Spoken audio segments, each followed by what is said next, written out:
Ինչպեսի Գյումրի եք ուզում տեսնեք, ինչ ակնկալիքով եք ձեր ընտրությունը կատարել։ Մենք կուզենք տեսնենք նորմալ գայդով Գյումրի, անվտանգ տերով Գյումրի, որ նոր կրնայարնի մենակ մի հոգին, Վարդան Ղուկասյանը,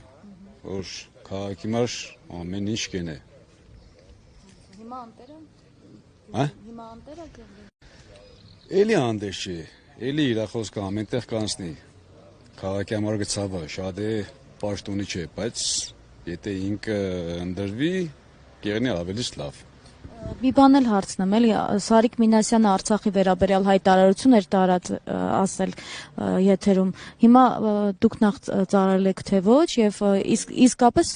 Գյումրիում այդպես խուսափում էին Արցախ գնալուց, փող էին տալիս, դժբախտ էին իրենց զգում Արցախ ընկնելուց։ Դժբախտ հետ մար չի զգացել, իրան իմ տեղեցել է գնացել ծառայել, հենց Ղարաբաղ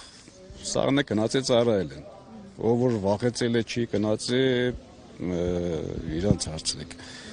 Բայց այդպես համատարած բնույթ է կրել, որտեղ այստեղից շատ հերոսներ են եղել։ Ես հիշում եմ 2016 թվականին էլ առաջնակիզմերտել մեր Գյումրեցոնք են եղել, լենական ծոնք են եղել։ Հա, ջրականում զոհված փոխգնդապետել։ Սա բոլորս ենք շատ մարդիկ են եղել Գյումրուց։ Այդ առաջնակիզը։ Բայց որ վախենալու հեշմար չի վախեցել, հեշմար նու գնացել են։ Այսինքն վիրավորական այդ հայտարարությունը։ Վիրավորական է, բա ինչ։ Խնդրեմ։